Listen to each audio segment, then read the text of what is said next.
And we're back. Welcome to episode 50-something of the RetroSlot podcast. Look, there may have been some mistakes. He still doesn't know the number of the episode. It was 14 away from 69. Yeah, 14 away from 69. We're counting down to 69. Welcome to 14 episodes away from the 69th episode of the RetroSlot podcast, where Briar gets canceled. We said so many funny things that are no longer funny. They're all lost to history. Well, maybe there'll be some bloopers in the DCP Patreon or something. Who knows? Oh, that'd be good. That'd be funny. Hey. Oh man, Jay, how you been? Not. I mean, you know, what do you say? So there's the stuff that you say when you're not good when people ask, right? It's like, yeah, I'm doing okay. I'll get by. And it's basically that. Yeah. I took a trip up to Seattle, have some family stuff going on. My grandma's not doing well. I mean, it's imminent at this point, and it's just one of those things that I've been preparing for years, you know, last living grandparent and all that. Yeah. But got to see her and the family, which was good. But it's just been kind of a weird few weeks, to be honest. It's funny too, because the first half of January started out so strong. Yeah. And then the second half of January was not. My wife had some stuff happen at her work, and then that, yeah. So it's been real up and down so far this year so far, but we're working through some stuff. Oh, I didn't even tell you. Well, I tweeted about it. Okay. You know, you might notice something missing from my bookshelf.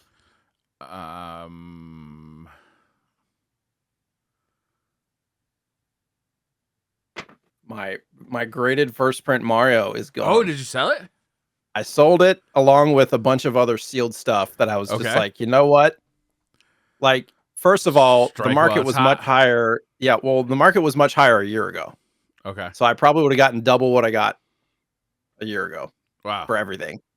But it just got to a point where I was like, you know, if I hold on to this stuff anymore, and I didn't have any real love lost for selling sealed stuff because I don't really care about it so much. Yeah. Plus, I have another first print Mario that's more beat up, but at least I have one. And I was like, you know what? If I'm going to sell this stuff, I need to do it now because the market for that stuff is going down. So, yeah. A local shop owner from SideQuest Games actually is like really into it. And I reached out to him. I was like, hey, would you be interested in this stuff? He's like, sure, bring it by. Like 3 or 4 hours. You know, I went prepared with numbers and everything. And he offered less than I was expecting, but it makes sense. That's his job as a businessman.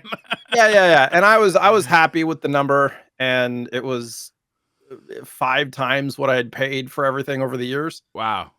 So I was pretty happy with it. And nice. It's just, so yeah, but I mean, that was a lot of work for the last week and such, but still have lots of video games. I took like 30 or so. Oh, wow. I kept some of my sealed stuff, things that were like, it wouldn't have made sense for him to make offers on. Cause you know, he probably offered about 50% of what everything was worth. So, okay.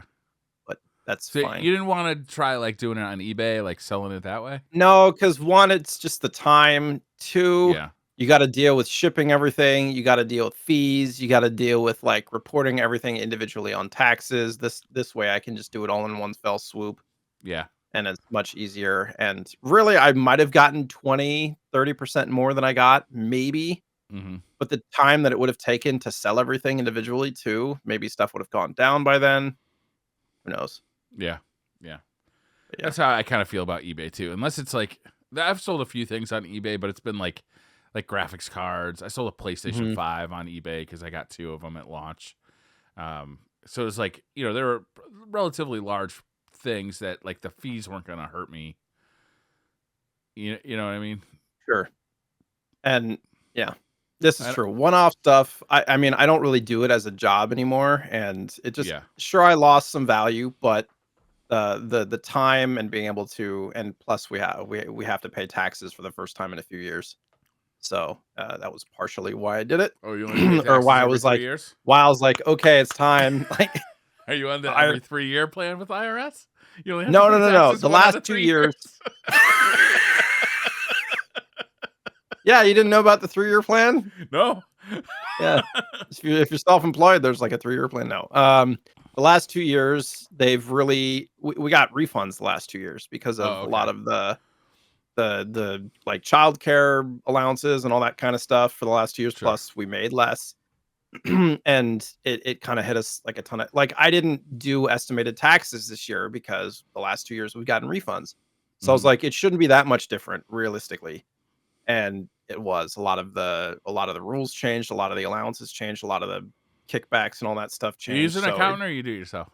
I've been doing it myself for 15 years. So Oh, okay. um, I do if I'm unsure on something, there's so many resources online to just research and. But I Yeah. get started early. Like as soon as January rolls over, I start getting 1099s and putting that stuff in there. Yeah, So I start like April 10th. hopefully you have an easy. Like ours is complicated because of all the write-offs It's and not everything. But easy, man. It's not easy. just like because I use TurboTax, so I just start Yeah. inputting stuff as I get it, and then yeah, Oh, okay, that's smart. So you're not yeah. like looking all over the house for your wife's like. No. Yeah, that's Yeah. what I'm As soon doing. as I get it, I take a picture of it, put it on the PC, like all the documents, all that stuff. Oh, I But am the worst. I hold off till the last possible minute. I always I don't owe fuck around. taxes. I I don't don't fuck remember the around last with time I got taxes. a tax return. I Yeah. always owe Oh, money. Like I always have to well, pay I money. typically did too. Like I was always a Yeah. freelance designer and stuff like that. Always owed money. Yeah. We're both self-employed, but we have 2 kids and own a house, and so there's a lot of allowances and stuff. And our income wasn't super high, and um, anyways, so doing that and so sold all the games. But fortunately, this guy also I have like a bunch of stuff that I've held on to for years that Yeah. I just want to get rid of. It's like I have 500 Skylanders and Disney Infinity figures that I Whoa. kept, Wow. probably 50 or so of the portals and stuff, because what I would do in my collecting, I would buy a lot because like moms would sell their kids old sets of like Yeah. 100 Skylanders for like $100 or $50 or whatever. And I'd buy big sets, and some of those figures would go for 10, 15, $20 a pop. And so I would make profit for the game collection a lot. No But a lot kidding. of the extra stuff just ended up like stuff I didn't want to deal with, ended up in bins and Yeah. whatever. Like handhelds that need repair, that have Is issues like Skylander stuff like worth anything? there are the newer stuff, the newest stuff can be worth something, but most of the old stuff isn't. Are there Um any amiibos that are worth anything?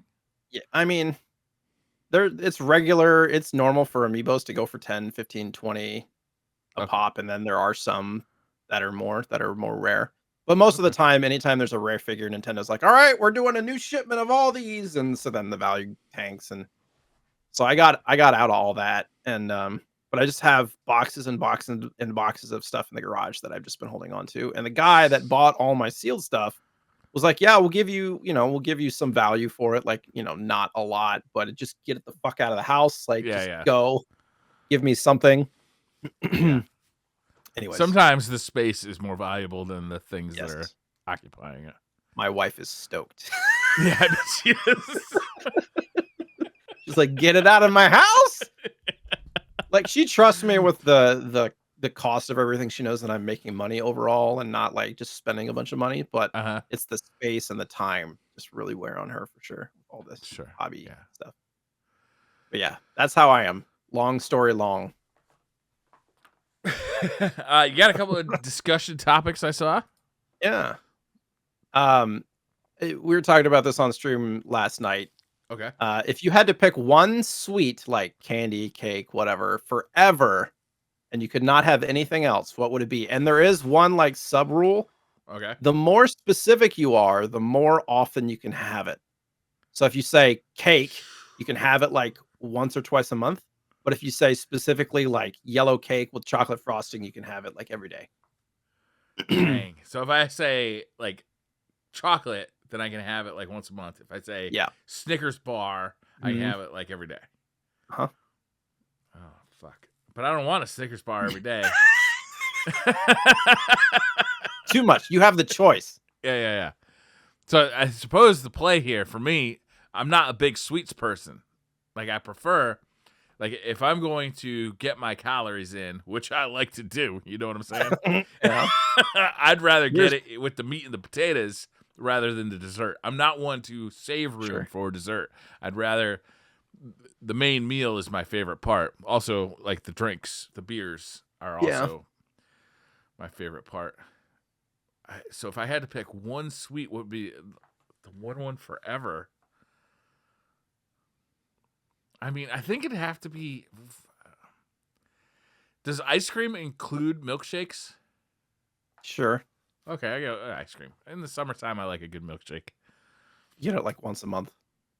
If that. Once every couple of years. I would probably say, since this, instead of saying just candy, or whatever, I'll say sour candy. So maybe I get it like once a week. Like what's the sour candy? Is that like sour gummy worms Kids? or Sour Patch Kids or sour watermelon or whatever? You get along good with my kids. They love that shit. They buy the big bags. Yeah, my son. Our kids love it too. Actually, both our kids. Yeah. My daughter, she eats it like I'm gonna steal it from her. Like she'll eat her dinner. She'll eat her vegetables. She's like, okay, I want candy. I'm like, okay, you can have 3 pieces. She'll be like, like, you don't have to eat it so fast. She just turned 3, so I'm like, don't choke on it. Jesus. She knows you. She sees into your soul, and she knows what you're trying to do. Reminds me of Willy Wonka and the Chocolate Factory, the first one, when he's in the chocolate shop, when he finds the silver dollar in the gutter, and he goes in the chocolate shop and he gets the Scrumdiddlyumptious bar. This is my favorite movie of all time. All right, this is why I know the exact setup. And he gets the Scrumdiddlyumptious bar and starts eating it before he even pays for it. And he's just like shoving it down his throat. That's basically what she does. She fucking wants that sour patch. Yeah, that's good. You also posted a setup. Yes. So this was tweeted at us by Tony Soprano.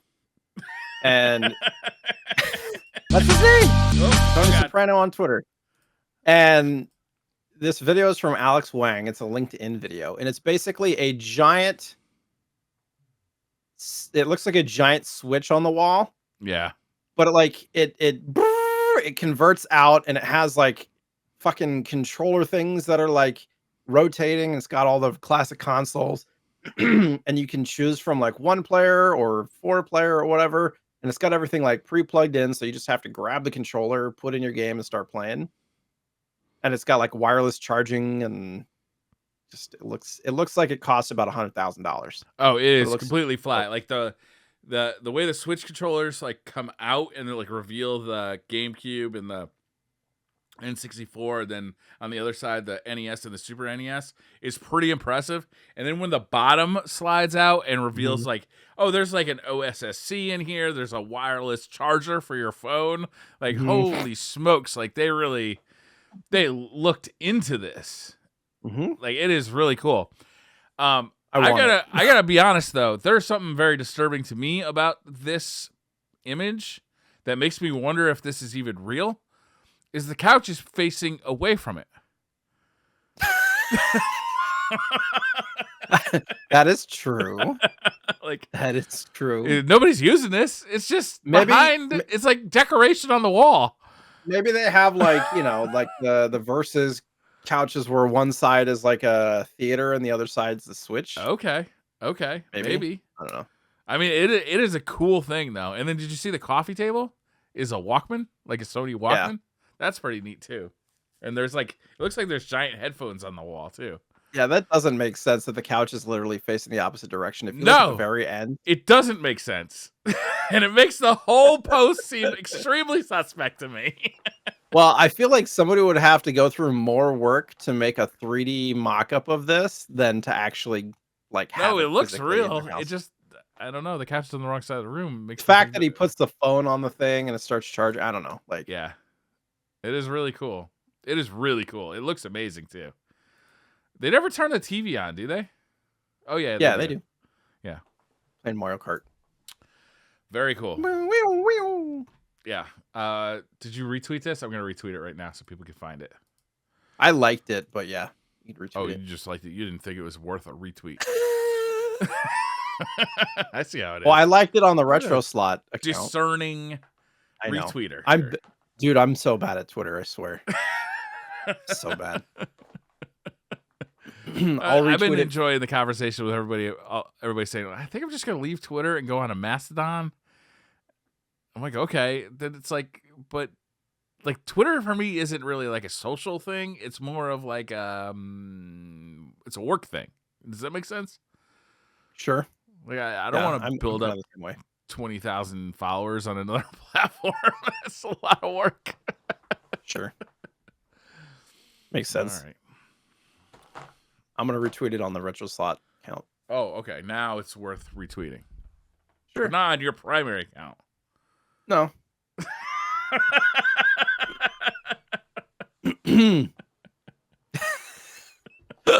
Oi. All right. So lots of news this week. There was more that I didn't put on here. That was, it's always you got to pick and choose your battles. You're gonna have to go. But I find that wanted for yourself. Jay's not gonna hand that to you. And spoon feeding the other news, just the stuff that he chose. Yeah. Usually Briar goes on and picks a couple of things that he's interested in. Yeah, I was too fucking busy this week. Sorry. Fine. So I bookended the news with Super Mario stuff. Okay. All right. So the first one is just the Super Mario Brothers movie poster. Yeah. Which I forgot who. It's not DreamWorks. Who helped develop this movie? I forgot. It's Illumination. The people who did Minions and all that kind of stuff. They're the ones who did all the 3D work. Yeah. Oh, I didn't know that. So Illumination. It's like, the Minions movie intro stuff. But this poster looks dope. For those who haven't seen it, it's got Bowser up top and then Mario and Luigi in the middle. You got Donkey Kong and Peach and Toad, and then there's a couple of what are those? The Koopas? What are those? The wizards? What are those guys called? Do you remember? No. No, not I don't know. Just I don't remember. I don't remember. But if you can find a high-res picture of this, I think the best part of the poster is the fact that the character design kind of looks sort of similar to the actors that they got to voice them. I'm wondering if I can here, let me find you a more high-res picture so you're not having to stare at your screen at 2 inches. I think it is a cool looking poster. I'm not gonna hang it on my wall though. Is that what you're trying to do? You're kind of trying to trick me into hanging this on my wall. There. Now click that and look at it. Where'd you put it? In the notes. Underneath the first one. It's a bigger picture. Oh, okay. Yeah. That is a bigger picture. So it like Donkey Kong, his smile kind of looks like Seth Rogen. He does. Or not Seth Rogen. Or is it Seth Rogen? And like Luigi looks like the actor who's voicing Luigi a little bit. I don't know. I get glimpses of their like personality in their characters. It is good art. It looks like fun. This movie is going to be a good movie. I really do believe that. I think it's going to be a fun movie. It's going to be, a kid's movie. So like, I hope the adult nerds don't get too upset about it, but right. I do think Mario's voice is going to be memed forever, but yeah. But like also, can you do like the stereotypical Italian Mario anymore? Or is that like, that's not cool anymore. You can't do that. Well, Mario, it's more like it's me, Mario, like that kind of stuff. He doesn't, it's like, it's me, Mario. Like he's really, he's kind of phoning it in there a little bit. But yeah, but what I'm saying is like, I don't think you can just go hard Italian. Like, it's like, you can't, like, if you can't like do like a full Chinese accent, like it's the same thing. I feel like Mario's trademark voice has transcended that a bit though. Like I don't know, so man. Characterized and not, I don't know. Maybe I guess if there's any Italian folk out there that find it offensive in general, I guess I can't say because I'm not Italian, but the sense that I get is that it's been so iconic for so long that it's not really in that realm. But yeah, it's hard could be to wrong. say. Could be wrong. And his character is really the only one that has that too. Like the Italian. I mean, Luigi, I guess also. I mean, in the other movie, he was Mexican, right? You talking about the original Super Mario Brothers movie? Yeah, the Super Mario Brothers movie. I don't remember. It's been so long. It was played by John Leguizamo. Leguizamo. Luigi, yeah, Luigi Yeah. was. Yeah. Anyhow, what's the next story? I just thought this was a prototype of the canceled SNES RPG Spellcraft has been preserved. So cool. Somebody found the cart, and I believe they're like creating a ROM of it. And so this was being made in 1993 or 1992. It was going to be released in fall of 93. It even was in Nintendo Power Volume 48, and then it just kind of disappeared. So I believe it was released on PC, but it never ended up coming out on Super Nintendo. That's still awesome. Pretty cool. So I don't think it's a full version of the game either. It's just like unfinished part of it. But yeah, developed by the ASCII Corporation and Ibarra, maker of the finest SNES controllers. I'm not kidding. I don't know. That was kind of cool. I always find it interesting when they find old carts like this and that's really cool. Stuff. That's amazing for game preservation. You've heard of the Apple Tetris movie that's supposed to come out, right? No. You don't know about that? Okay, so there's a Tetris movie that's a documentary, I hope?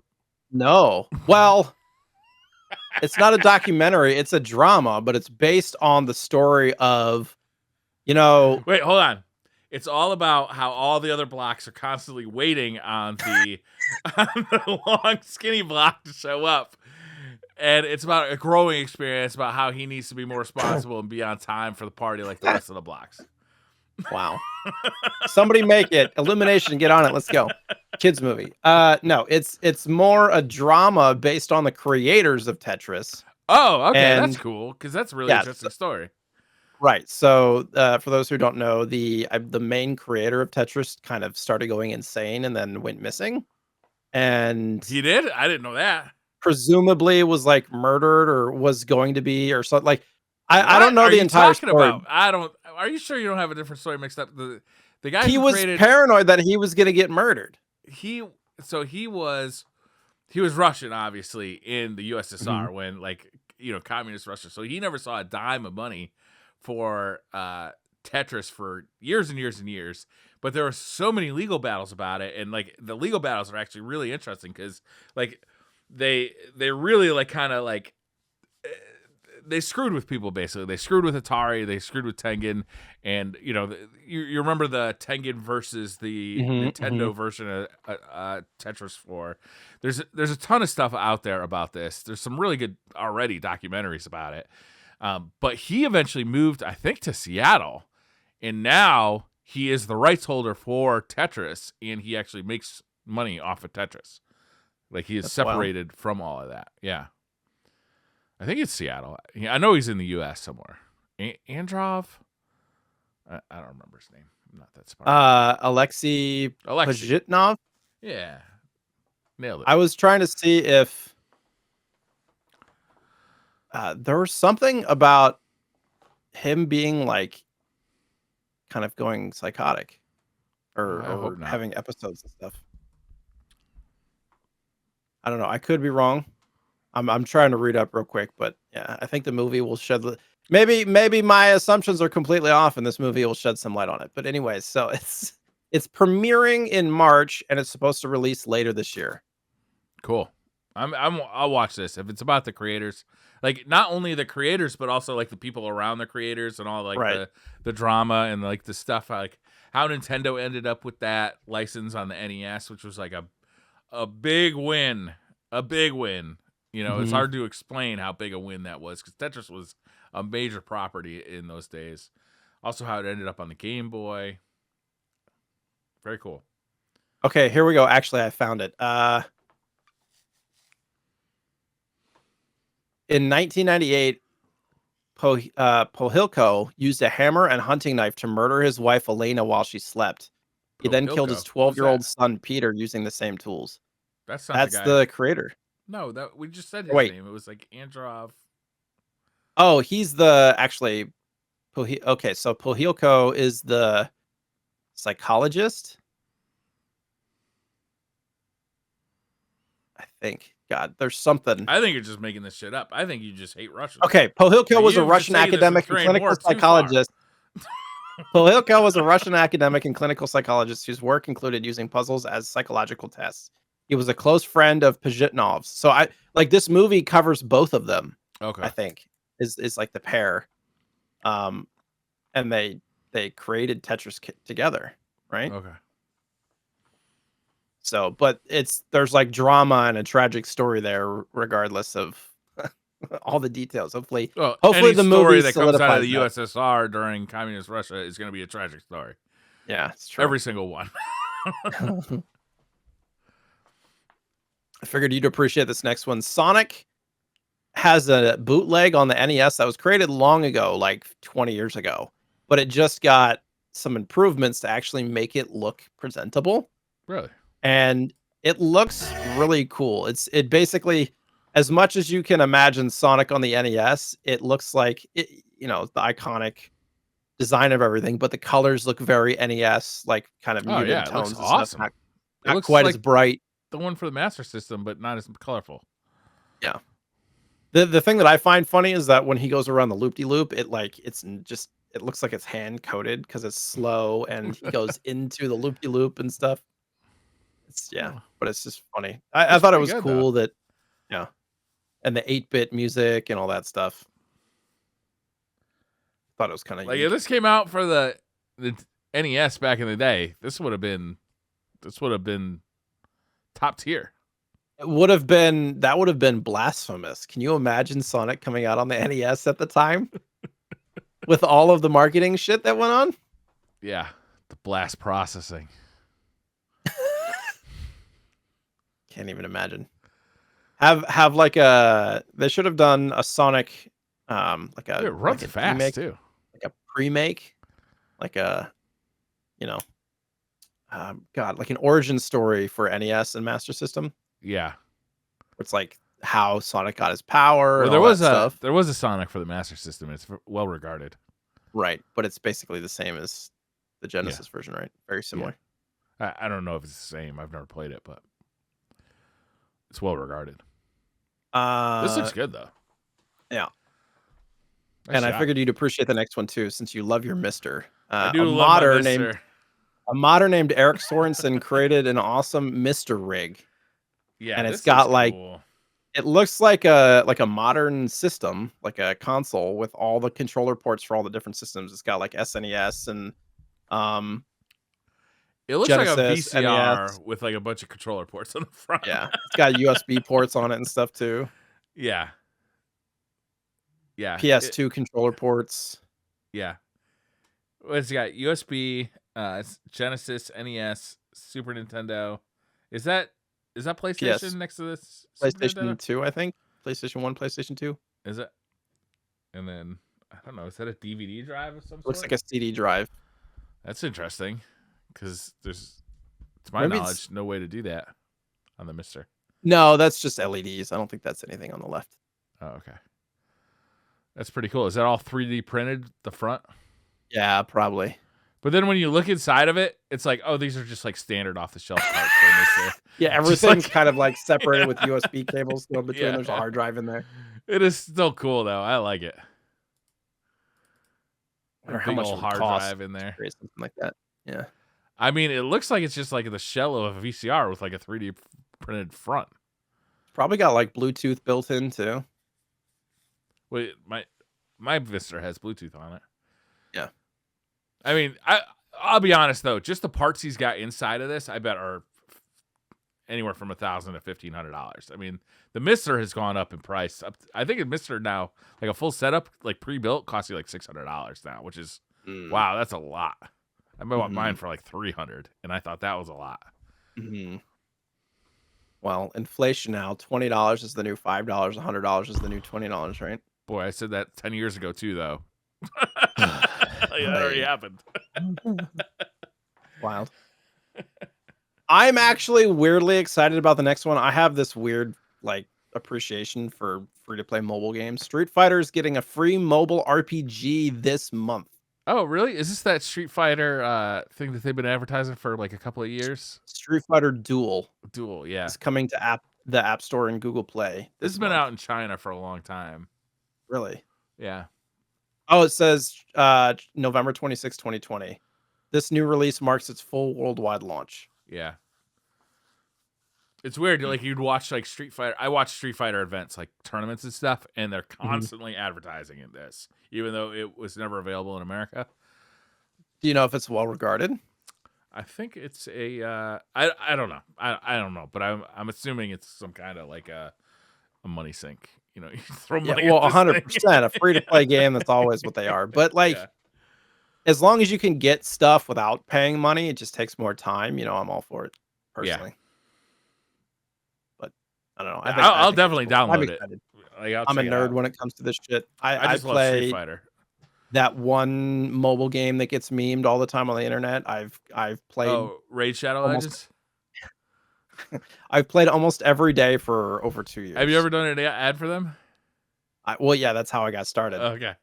I don't know. I don't know much of anybody who's been a content creator for more than like 5 years who hasn't done an ad for them. Yeah. I don't know. I genuinely enjoy the game, and I know people talk shit, but you can do all the same stuff for free. I don't think they're talking shit is about the game. I think it's about the number of content creators we've seen do an ad. Like, hey, have I told you about Raid Shadow Legends? Yeah. All right. We had been talking about the Xbox and Switch GoldenEye, but the Xbox version cheat codes will not be working. Man, this whole situation is such a bummer to me, Jay. Like this, they released the game on the Xbox finally and on the Switch finally, but they're like two different versions. The Switch is emulating like the original version, and you do have online multiplayer, which is cool on the Switch version, but on the Xbox version, it's like up-res to 4K. It looks terrible. Like it looks really bad because it's up-res to 4K, but like the textures don't like fit together because they're never made to be 4K. They're made to be 256p, which is like I don't know, 1 million times less than 4K. Yeah, it's like, it does say that you can unlock. I was just gonna say, sorry, you still can't unlock the codes via in-game requirements, but it's not through inputs. They just did such a remember it was like a year ago that we were playing that like unreleased Xbox 360 version. Did you ever get to play that? No. So that was the version that was supposed to come out on the Xbox 360. The rumor is that Nintendo's lawyers just put the kibosh on it. They just wouldn't let it come out, which is a shame because what does Nintendo really have to do with that franchise? Rare made it. It's really it was really a collaboration between Rare and the GoldenEye, or the 007 like franchise. But Rare made that game, and Nintendo has just been sticking their boot in it for fucking 20 years, not letting this game. This game is a goddamn classic. And the fact that it comes out on the Xbox looking the way it does, like a new player is going to like, okay, I want to hear like what this GoldenEye like hype is all about. Finally, I'll get to play this. And they're going to play this piece of shit. Like, this is not what the GoldenEye experience was. You know what I mean? Like GoldenEye was, first of all, it was a gorgeous game. Second of all, it was completely like you'd never played a first-person shooter like this on PC or console. The level design was completely new. The fact that you played like a character that you could actually like resonate with was completely new. The guns felt completely new. Like it really was a step forward in first-person shooter design. And I don't give a shit if you're playing. Like there's a lot of hate for GoldenEye from PC players at the time, but I was a PC player at the time, and GoldenEye was fucking awesome. And the fact that it got the short shrift that it got on both of these releases, I think is really sad. And like, I really blame Nintendo for this bullshit. Like, just a money grab. No, I think that there are a lot of people out there who really wanted to show Nintendo its due or show GoldenEye its due, and Nintendo just wouldn't let it happen. Like they had to have their grubby little fingers like in the fucking money pie, like holding shit up. That's why the 360 version never came out years ago, and that's why this version is rushed. That's why there's no online play on the Xbox version. I think it's just sad. I think it's really sad because this game deserves more. You know, when you look at like the fucking awesome shit that we get for like re-releases these days from people who actually care, like the Atari 50 collection that we got last year, like imagine if like Digital Eclipse got their hands on this game and were allowed to spend a little bit of time, a little bit of money on really doing an awesome like GoldenEye retrospective, maybe even getting with Rare, and like we could do GoldenEye, we could even do Perfect Dark at the same time. It's just fucking sad. Yeah. Not that I'm mad about it, but I'm fucking mad about it. Do you think there's any Did you play chance... this? It's fucking bad, dude. I believe you. Do you think there's any chance that they're using this to gauge interest into creating a new one? No, I don't. I think this, first of all, there have been new GoldenEye games. There was one on, I think it was the Wii. Yeah, and Reloaded, it might have come out for the 360 as well. So it's not about the new one. It's about like preserving history and like kind of like celebrating the history of this game and like bringing this game that was such a fucking classic to new players. On the Nintendo version, they don't even have like they still have the classic control scheme, which is aim with the left stick and like move your character with the yellow buttons of the N64 controller. Mm-hmm. And the game handle's really shitty if you don't have the N64 controller, which is really hard to get because Nintendo sucks at manufacturing these things. I don't know, man. And the fact that there's no online play on the Xbox version and the fact that it came out looking like it does, it's just a goddamn shame. Sure. And what I meant by like a new version or remake is like remastering this. I don't know, man. Nintendo just... They really put their foot down when it comes to this game. They have, even though they have nothing to do creatively with this game, right? Nothing to do with it. They constantly want to, like, it can't, because their name is on the fucking box. Nobody can do anything with this license without them, and they just stick their finger in it all the time and just mess with it. It's really sad. Because it's such a fucking classic game. And it means so much to so many people. There's so many people I know who are my age or thereabouts who have so many awesome memories of sitting on a couch with 3 of their friends playing GoldenEye together. You know, going through that campaign. That campaign was fantastic. It's fucking sad. Yep. It is sad. I should check it out just so I can vent with you. It's on Game Pass, right? It's on Game Pass, and if you have the Nintendo Switch Online expansion it's on pack. But also, here's another fucked up thing. If you bought the Rare Replay, you get it for free if you bought it digitally. But if you bought the disc copy of Rare Replay, which of course that's what I bought, you don't get it for free. So it's not even like when this generation of consoles is over and like they shut down these stores, it's going to be gone again. Because it's only available digitally. There's no physical copy of this shitty version anyway, so who fucking cares? I ran over. I'm not thinking about GoldenEye anymore.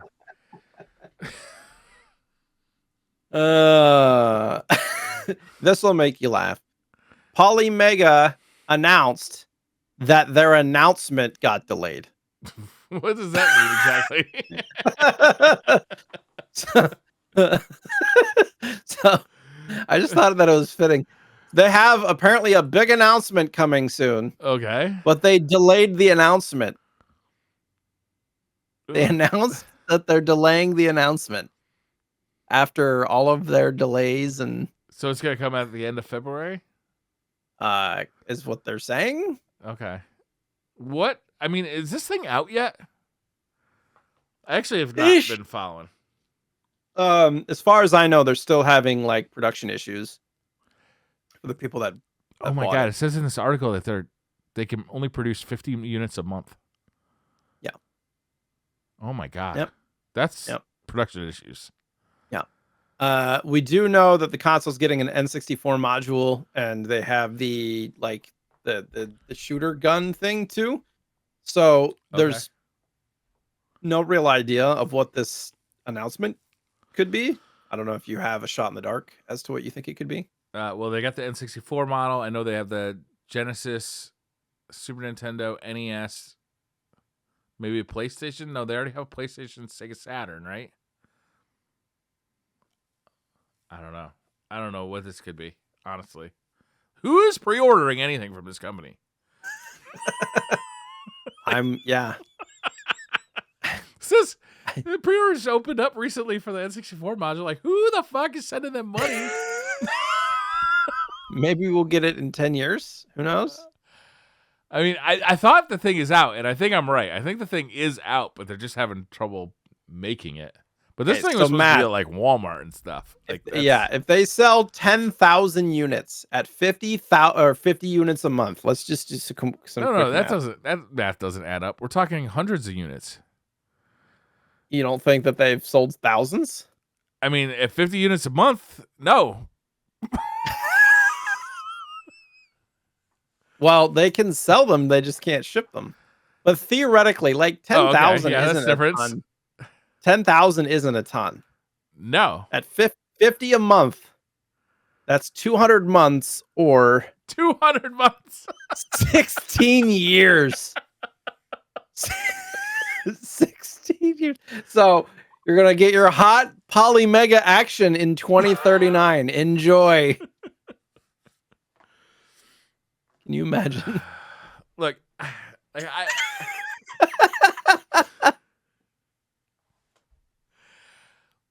I want this thing to be a success, right? Like, I want them to succeed because I think this is a cool idea. I think it's overpriced for like way overpriced too. But like, it'd be cool if stuff like this succeeds. Just like I like the analog devices, like the Pocket and the Mega, the Genesis that they sell and the Super Nintendo that they sell. And it's cool that you can play original games on it. I think it's even cooler that you can load original games into it and then it just stores the ROM into memory. So you don't even have to like, once you've done that, your disc can remain safely on the shelf. You don't have to like risk your disc. You got to protect your risk neck. your disc. Yeah. I don't like risking my disc. But here's the question: 50 units a month. Yeah. That's less than 2 per day. Like, how many people are working on the manufacturing of this? Is it just one guy with a fucking 3D printer trying to work it out? Like, you know what I mean? They say it's because like component shortages, which every company has been dealing with over the pandemic. It just seems wild to me. Rotten time to be launching new hardware. Less than 2 per day seems like asinine. That seems ridiculous to me. It's too bad. It's too bad. Unfortunate, for sure. I'm not, I've said it before. I don't wish ill on Polymega. It's just funny at this point to me. Yeah. It's just humorous. You mentioned Atari's 50th anniversary collection. We just saw this as we were going live. They have a 50th anniversary box set, which has like, I believe, new carts that they made for each individual game. There's 10 games. Yeah. There's only 100 units for the low price of $999.99. Yeah, it's $200 a game. Wait, no, it's $100 a game. They were selling these on limited run, and I like saw it, and they were selling like one a week, so you never got your first one before you had to order the next one, which I thought was kind of shitty, because it takes limited run a long time to ship stuff. But they are, in fairness, they are like special packaging. They're not new version of the ROM on the game, but like the game has like this little like, I don't know what it's called. It's like a little like marquee on the top of it. Like the art is a little different. Like it is like a collector's version of each game. So when they say it's $1,000, really it's $100 per game, and there's 10 games. You know what I find quite as ridiculous as it sounds. You know what I find is pretty humorous about this is that you can get most of these games. I don't think you can get every single one of them. You can get most of these games sealed in their original packaging for less than this. Yeah. But this is like a box set. Like this is supposed to be like a look. I'm not endorsing this product, but it's just not as ridiculous as the headline makes it seem. A sealed copy of Asteroids goes for less than $20. Sealed? Sealed. God damn, that's great.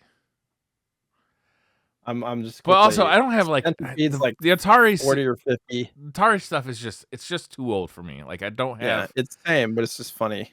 Yeah, I highly recommend the Atari 50 collection that came out for like consoles and PC last year. I think that's fantastic, but mostly I think it's fantastic because it's basically like a history lesson that you're getting. Like you go through this like timeline where there's videos and there's stuff to read, and then they're like, oh, here, check out the game, and then also, hey, we remade this game with modern graphics if you want to check it out too. Like it's a really nice package. This package is just for collecting, right? Yeah. I mean, they've all sold out. Do you think that anybody's actually getting this for their own sake, or are they just getting it as speculation that the value is going to go up and they can sell it for a profit?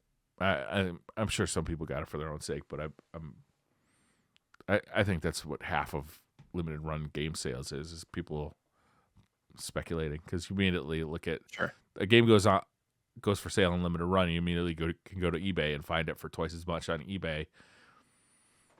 It's like the same day. It's ridiculous. And by sold out, it's the ones that you were mentioning before that were $100 pop. These are going to be sold as a set, apparently. Yeah. From Atari. Atari.com. You can order it right now for $1,000. Yeah. I mean, I'm looking through the packaging. It has like the cart, which has a cool little. It's probably like a light up thing at the top. It has a manual, and it looks like a enamel pin and a sticker or something in each box. But and it's got like a little stand, like an acrylic stand for each cart as well. Even when these things were new, they were dirt cheap. Yeah, Atari cartridges. When like I remember going to stores that still had shit left over, because there was the video game crash and then the NES came out, but the stores still had stock left over from the video game crash, even as late as the Genesis days. I remember going to like, not video game stores, but like toy stores, and they'd still have Atari stuff there, and they were selling it for like 50 cents or $1. Mm-hmm.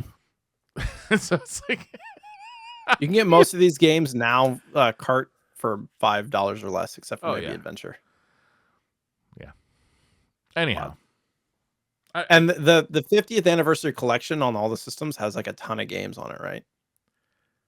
Oh yeah, there's a ton of games going from they got Atari arcade games, they got Atari 2600 games, 5200 games. They also have Atari Jaguar games. They have all sorts of shit. The appeal to me of the Atari 50 collection is the history of it. It's like really learning the history of, because that is the Atari of today, which milks the shit out of every bit of retro nostalgia you have, is not the Atari of the late 70s, where it was really a company that was innovating and like doing amazing shit. And that's what's fun to learn about. Yeah, for sure. And also learning about how they used to use the internal mail system to send drugs to one and each other. Oh, that's good stuff. I have to check out. I have it. I just haven't. Oh, you should play it, man. It's super fun. Yeah. Even you don't even have to play any of the games if you just go through the timeline and like watch the videos and stuff. It's really fun. Cool. I think we mentioned a little while ago the PC Engine, but just like another one of those things that just happened like yesterday or today. PC Engine has now been added to the Analog Pocket. It's currently like there's some fixes that are getting worked on, but Ultra FP64, who I follow on Twitter, who's been working on like the N64 cores and stuff like that too. Yeah. Has now released this that you can play on your Analog Pocket. So, Castlevania, whatever it's called. Rondo Blood. You can play as an FPGA ROM on your Pocket, along with a bunch of other PC Engine games, which is pretty cool. It really feels like all the stuff that went to the Mister is getting ported over to the Pocket, which is great. Mm-hmm. Have a screen built in. Do you think they'll make I feel like the next step of this is to make a handheld version of something with a bigger screen, like slightly bigger, like a Vita or something, not like a Switch, but like a Vita, something that's still portable, but I don't know. Yeah, I don't know. I mean, even a Switch, imagine being able to put all your carts in there and have FPGA and all that stuff in there. That'd be amazing. I mean, I will say the Steam Deck is an amazing emulator. Sure. Like it's almost It's it's almost indistinguishable from playing them on the FPGA, and it's a much bigger screen. Not as nice a screen though. The screen on the Pocket is really nice. Yeah, this is true. All All right, so the last, it's great news. yeah, the last news story is not really news. It's just Pedro Pascal was on SNL last week, and they did this incredible Super Mario Kart movie trailer. Yeah, It's like, it's not some janky like live thing. This is like a fully produced, probably cost millions of dollars, 3-minute trailer. yeah, And it's basically The Last of Us, but Super Mario Kart. yeah. And it's awesome. Outstanding. It's Like everybody, outstanding. everybody's like, this needs to happen for real. No, it definitely shouldn't happen for real. Why? Because it's definitely gonna be shitty. But So watching good. a trailer of it is just enough. You to think? make it like, yeah, this is fucking funny as shit. I mean, just Pedro- Mario walking around looking like he he's even got the white gloves. It's so funny. It reminds me of I mean, I feel like this is kind of what the original Super Mario Brothers movie was going for. This like dark and gritty, Okay, dramatic. yeah, sure. That was a bad decision. But My it ended favorite up part the of way the that it trailer did. though is where is it Princess Peach? It's Princess Peach, right? Asking him, yeah. well, what happens if you crash? He's like, well, a little cloud comes and picks you up with a fish hook and puts you back on the road. And she's like, oh, that's not so bad. Yeah, it's amazing. If anybody hasn't seen this yet, definitely check it out. The HBO Mario Kart trailer. I want to go back and watch the whole SNL episode. It seems like there was some other funny stuff that happened. Yeah. So there's this. It's a decent cast now. Is it? I don't watch it, but I maybe haven't should really start. in a long time. I'm a big fan of Pedro Pascal, though. Yeah. So I've been watching. Obviously, he's been in The Mandalorian. Have you been watching The Last of Us show? I haven't. I don't currently have HBO Max. Fuck, Jay. My plan. See, I never really loved the game either. So my plan is to Oh, wait till the series is done And then watch the whole thing. and then like pay the $15 and go watch the whole thing in a month.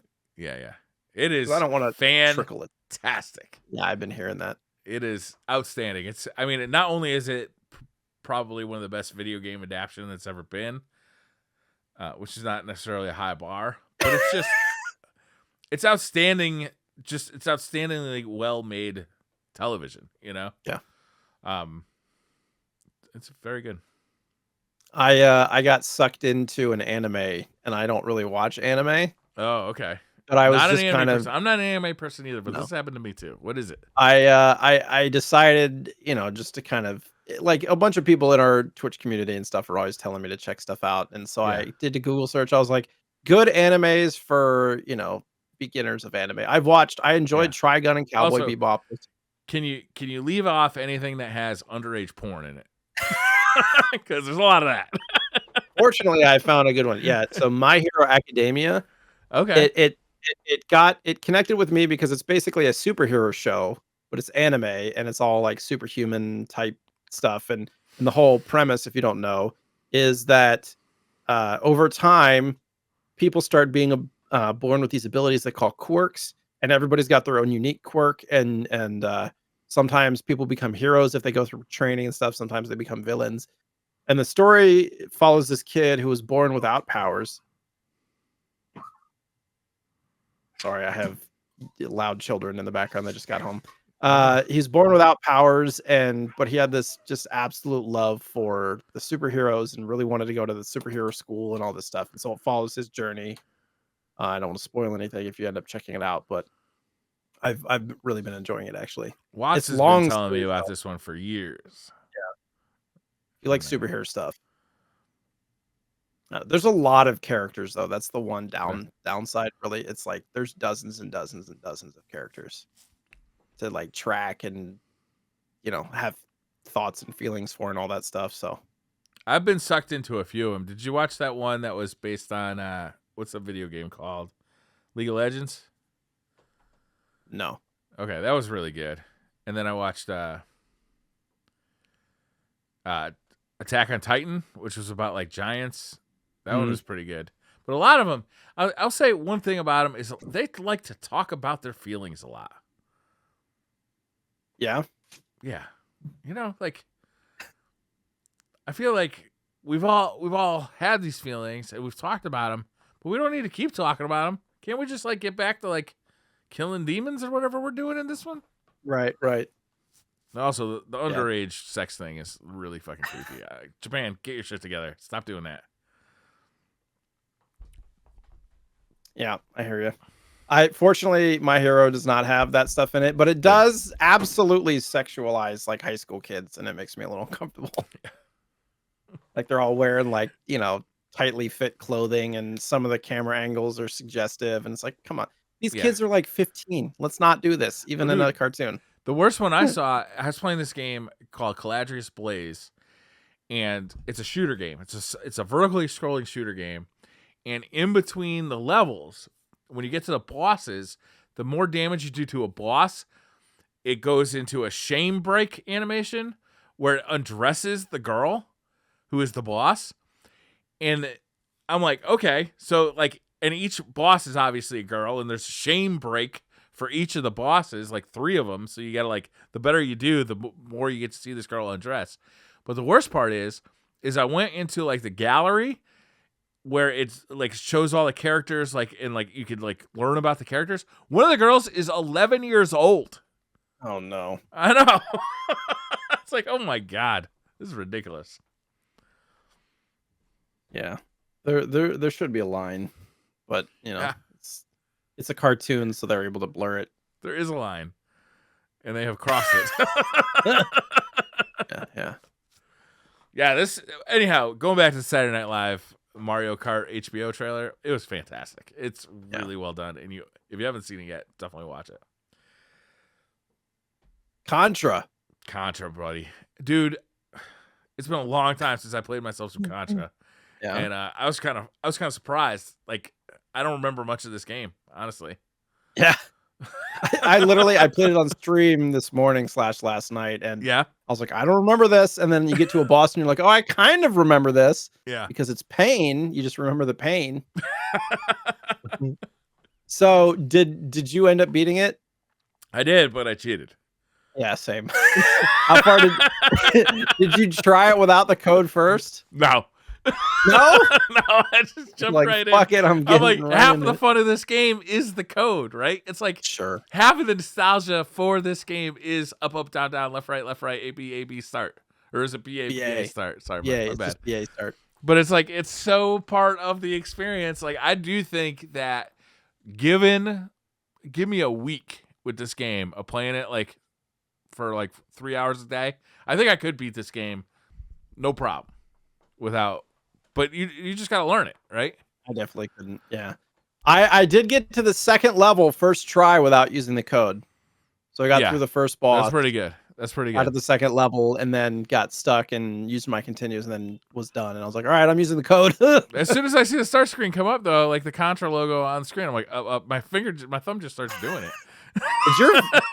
I was trying not to use the auto fire as much as I could. My hand, by the end of it, I was like, my hand hurts. Oh yeah, because there's like, you're just absolutely, there's not a lot of auto firing in this game. Yeah, at all. I use that 8-bit dude controller that has the rapid fire buttons built onto it. So instead of having 2 buttons next to each other, it's got 4 buttons, and the 2 on the top just function as rapid fire buttons.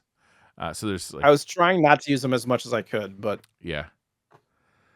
that for me, like, there's some games that are just like, I can't believe that you would design a game and not have this like auto fire turbo. Fester's Quest was the one that was like, really like, what the fuck? Yeah. But yeah, this game, I was surprised not only by how much, I don't know, maybe I just didn't play as much of this game as I thought I had when I was a kid, but really I think it was the third level. Is the third level like kind of the ice level? Oh, I can't remember. The first one's the iconic one. The second one's the 3D one, and then what was the third one? The one that had like the. So I don't consider the 3D ones. I don't consider the 3D ones to be levels. I consider them to be like kind of sub level of the level that they're attached to. But aren't they counted as a level because they have bosses and everything? Yeah, I think you're right. But so I'm talking about like, so it's after the one that you climb, and then you do another 3D one, and then you're like in an ice level. I think that's the last one that I've seen. Yeah. Actually, I have the manual right here. Snowfield? That's level 5. It must be Snowfield. Yeah. But yeah, and then like the boss with he's like a robot that just runs across the screen back and forth, and you gotta jump over him. I was like, there's not a lot of space there to get over him. No, it's a tight jump. You definitely. I mean, the game is a hard game. Like I wouldn't count it among like the hardest games I've ever played, but it's not an easy game by any means. And it is, it is generous. Like it gives you get like 3 lives, and I think you get like 3, or you get a bunch of continues as well. Yeah, and you get an extra life for every certain amount of points and stuff. Yeah, too. So it is fairly generous. I think it's it's one of those games that you just gotta like learn and like kind of memorize enemy patterns to get good at. But it fucking plays good, man. It feels good. Yeah, it does. Yeah, just jumping, and you can go back. It's like Metroid, where you can jump and you can kind of move back and forth in midair. You can fire in all directions in midair. Yeah. No, it was a pretty easy play. Not not gonna lie, because we played Ghouls and Ghosts last episode. Right, true. But Ghouls and Ghosts was one of those games where I had some frustrations with the movement and stuff, but Contra just was very satisfying. Yeah. So I have a question for you. So I have the manual right here. Yeah. I'm gonna go through the power-ups. Okay. And I'm gonna ask you the letter, and I want you to tell me what you think it's for. Okay. Okay. All right. M. Machine gun. Yeah, correct. L. Laser. Correct. F. Fire. Which sucks, by the way. I hate. Yeah, it does. I hate the laser and I hate the fire. I was like, the laser does mega damage though. But it's like so short. Yeah. R. Is that the spread? No, that's a rapid fire. That's rapid fire. Rapid fire. S. Spread. S is spread. Yeah. B. I don't know, B. What's B? B is the one that gives you kind of the like, it makes your character flash. Oh, okay. What do you think the B stands for? I'm the bomb diggity bomb, baby. Some people in chat were like barrier, maybe, because it gives you like extra hits. Yeah. No, the manual, I'm going to let you read this. Yeah. It says Force Field Falcon. Why wouldn't they just say F? It's 3 words that start with F, and they went with B. This must be a translation thing, right? Whatever it is in Japanese starts with a B, I bet. B stands for force field. That's just B as in force field. My whole thing was, I was like, yeah, B for invincibility. Yes, exactly. Invincibility. I don't know. I got a kick out of it. What did your chat think about it while you were playing it? Did they remember all those later levels? No. Most of them are like, I don't remember this at all. The first one is easy, and then, that's so iconic. Yeah. The bosses were like the easiest part of the game, to be honest. Yeah. Like, most of them you can like just kind of go back and forth or whatever. Yeah. The fucking tank that just like kind of inches towards you? If you don't have a good weapon, I think that thing just kills you, right? Yeah. I kept dying. It's just like, I was like, how the hell? It hurt my hand so bad. I was definitely using the rapid fire button. I will say I never liked the 3D levels, and I still don't. Like I just feel like it interrupts the game.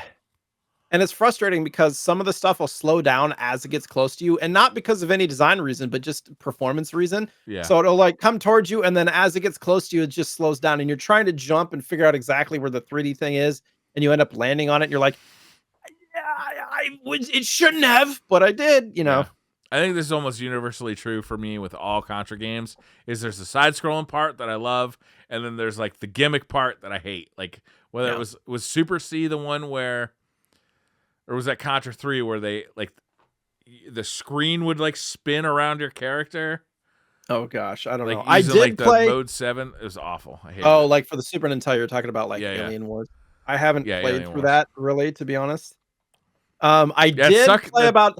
it sucks that they used the name Super C before the Super Nintendo came out, doesn't it? Yeah, this is true. Oops. Well, it was Operation C for Game Boy too, and I think it's similar. I'm looking at the back. They don't show any of the 3D stuff on Super C. It shows like a tank is the only. It's like an above.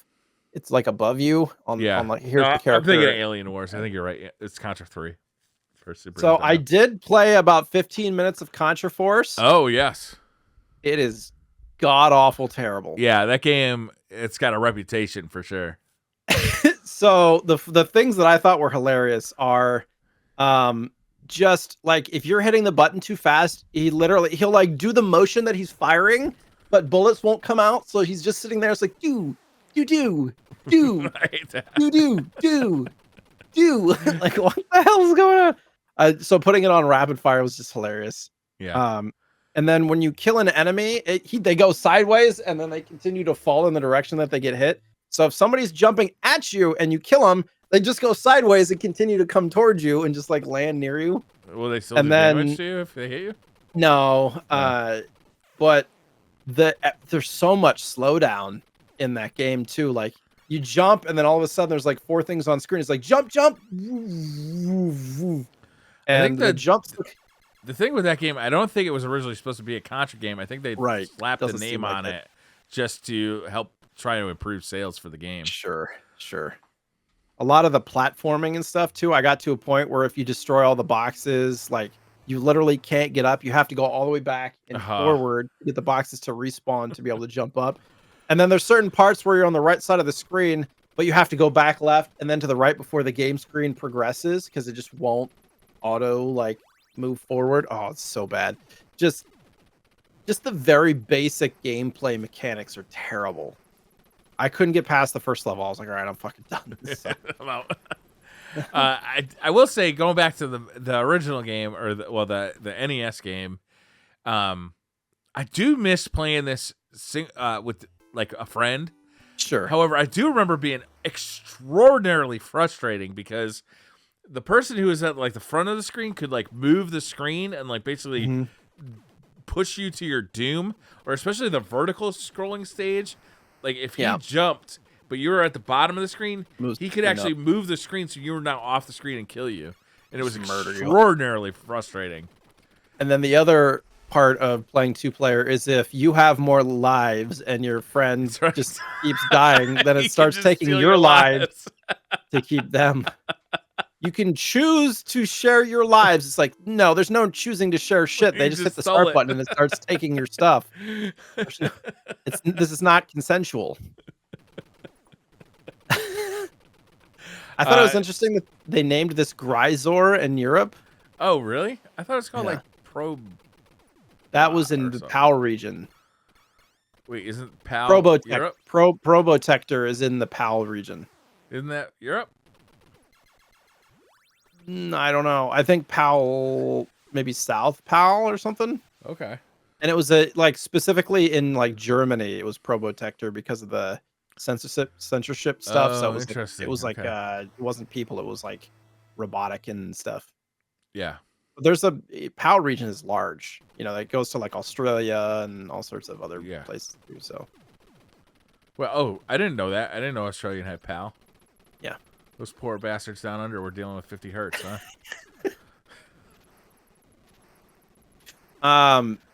What else? The NES version has that extra power-up that clears the whole screen. I only got it once in my playthrough.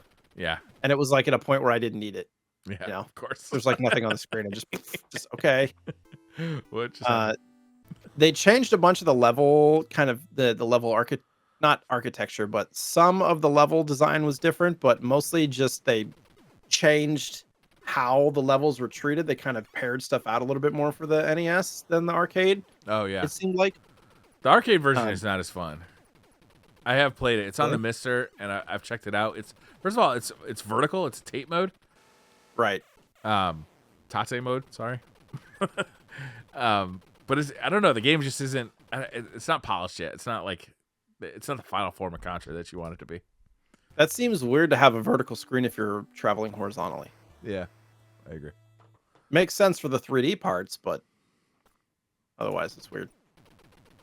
The Famicom version of this game had like a custom-made multi-memory controller that Konami produced that allowed them to have cutscenes and graphical effects that weren't possible. Oh, really? What the fuck? Yeah. Oh, Yeah. now I gotta get the. I know, like I want to check it out now. It's Contra. It's not like Right? cool. Also, I don't even know the MSX2. Is that a Sega console? I don't even remember. No, it was like a PC in Japan. Okay, so the MSX2, instead of having one-hit kills, they had like an energy gauge, which allowed you to take more than one hit before you died. However, it was single player only, and there was no continues. Oofa! But the fun thing about this is it was actually available on the Wii and Wii U console virtual consoles. That version was. Oh, really? But not anymore because that's so closed right. down. Yeah. I'm sure you can find it by other means. Sure. There's probably emulation or something out there. Contra was voted #1 by IGN as being the toughest game to beat. That's bullshit. This is why we don't believe you, IGN. Without the code? You're gonna tell me Get Brian on here. You just played. Brian was probably part of that. You just played Ghosts and Goblins last week, or Ghouls and Ghosts last week. You're gonna tell me that Contra's harder than Ghouls and Ghosts? If I had 30 lives in Ghouls and Ghosts, it'd be an interesting conversation. And Ghouls and Ghosts is way easier than Ghosts and Goblins for the NES. Way easier. I did get farther in Ghouls and Ghosts with no like help than I did in Contra. Yeah. No help. So. I think Contra's toughness is a little overrated. I think it's a learnable game. You can play it, and you don't necessarily need the 30 codes, 30 guys. The playing mechanics I feel like are way ahead of their time. Like it handles so much better than other games of the same era. Just the jumping and the amount of directions you can fire and just kind of the verticality of all the levels and stuff. I don't know. It was getting hit, the bullet hell one hit kill thing is tough, but just but you spawn back where you started. Sure. I would even say like Gradius was harder than this game, where you have to go back. You have to go back to the beginning when you die. Sure. With none of your shit. Yeah. there was a certain point in Contra where I died over like a hell pit. Oh, and okay. like I wasted like 8 lives just trying to get back in. It's just like spawn die, spawn die, spawn die, spawn hit, spawn jump, spawn die. Like, fuck! There goes a dozen lives. No. That's true. That can happen. Yeah, Gradius was the game where the Konami code was introduced, but Contra was really where it was. That's where everybody came to know it. Did you think that it was 99 lives too? Everybody always says 99 lives. It was not 99 lives. Yeah. It was only 30. Like there was literally even people in chat like, "Are you going to use the 99 live code?" And I was like, "Fun fact. Listen here, dummy. It's only 30 lives." I thought it was 99. Yeah. Banned. 7-year sub banned. Fuck you, dummy. Good lord. Briar just does not give a shit anymore. He's done. He's over it. I thought this was cool. There's a Contra board game. Oh, neat. Yeah. Is that recent? I don't know anything about it, but it exists. It's a 1 to 4 player game. I don't know when it came out. It reviewed okay. It seems like it's at least 3 years old. Okay. Oh my god, the box looks like the NES cartridge. Awesome. Trying to find. If I buy this, I'll never play it with anybody because I don't have anybody to play board games with. Might have been from 2020. Oh, interesting. 3 years ago. Yeah. Oh my god, there's like little pieces that look like Contra guys. Uh-huh. Oh, hell yeah. I don't know. I just thought for like the collector aspect of it is pretty cool. Yeah, that's wicked cool.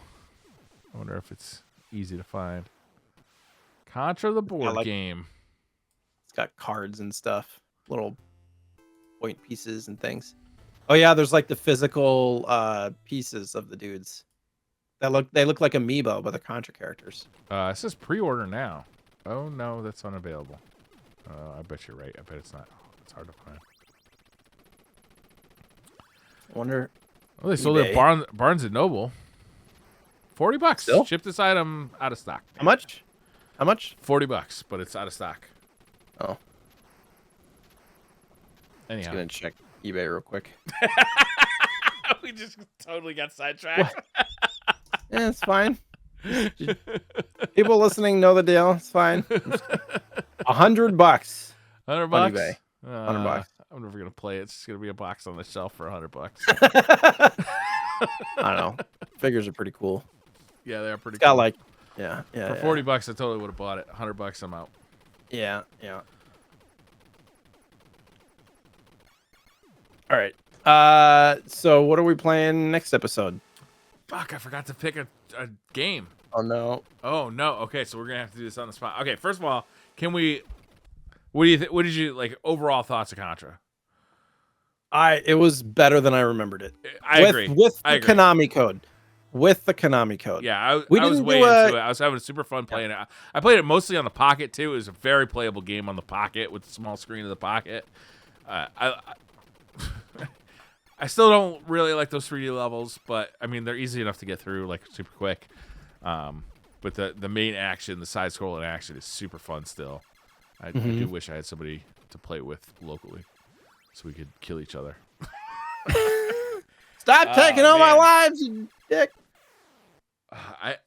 Have we done Axel yet?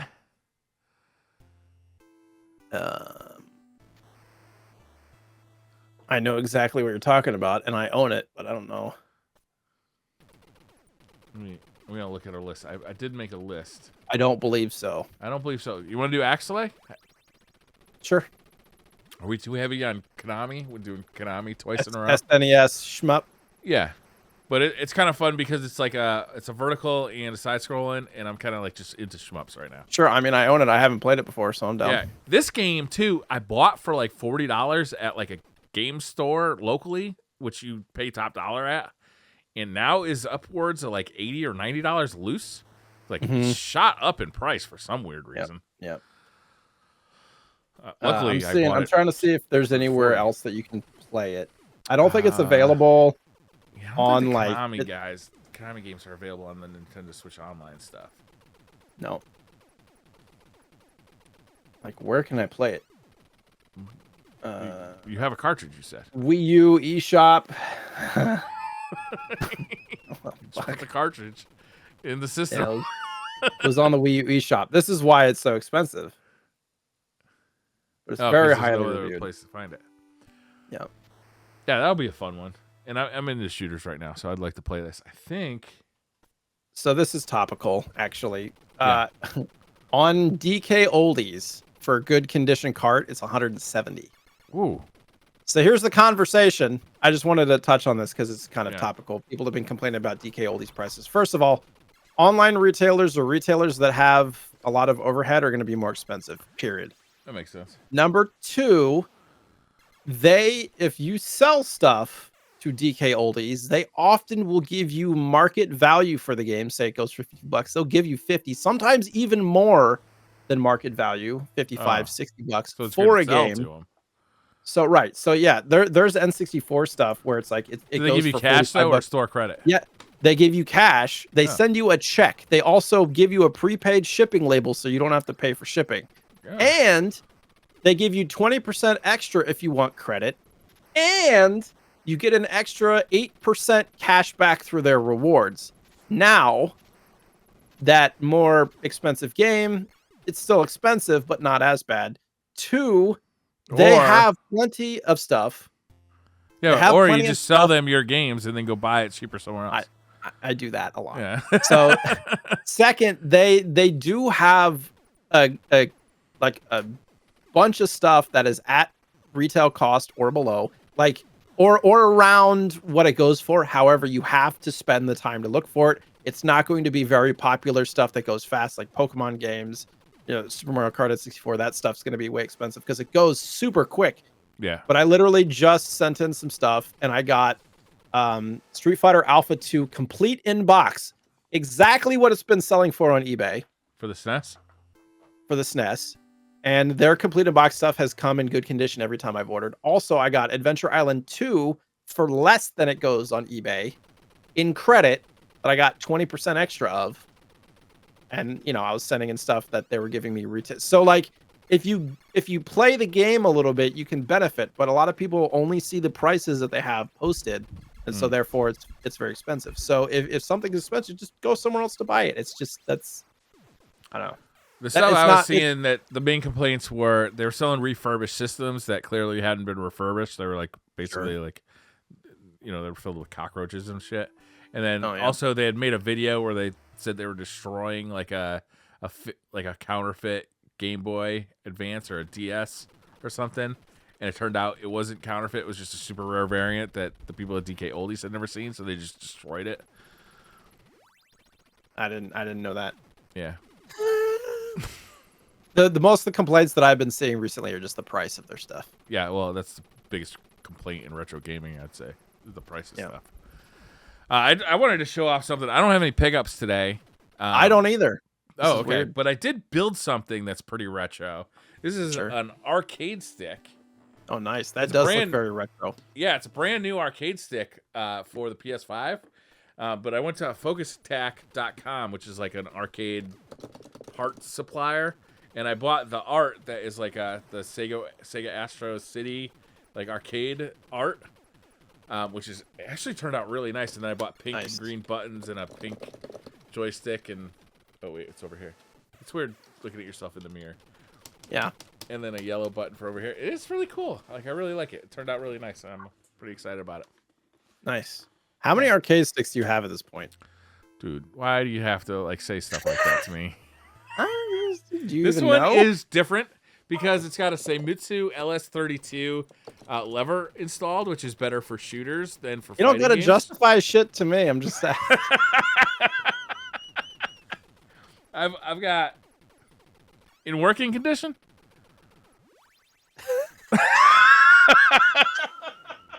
You should give me both. I've got 4 in working condition. Okay. I've got 6 total. Okay. That's not okay. I thought you had more. I thought you were gonna say like I got 40 in working condition. No. There's no reason to have 40. There's no reason to have 4, really. Especially nowadays where you can just like plug an adapter into everything. You know? Like I can use one joystick for like every console I own by just getting an adapter. I'm trying to mute while the dog is barking outside of the office. Yeah. So apologies. No problem. That's cool though. Yeah, no, I have a couple of things on the way. I like I said, I sold a bunch of stuff to the guy. Yeah. And I might take some stuff and get some credit. He has like a Bonk's Adventure there. Hopefully maybe I can pick up. Bonk's Adventure is for the TurboGrafx, or is that for the NES? NES. Okay. The very really expensive. One. Okay. Yes. It's one of the handful of like top end NES cards I don't own. I keep waiting for that TurboGrafx by Analog to come out, just so we can like add TurboGrafx games to our list because like there's so many TurboGrafx games I really want to play, and I want to add to like our weekly play. Yeah, it's supposed to come out this year sometime, right? Do we have a date yet? Last year too.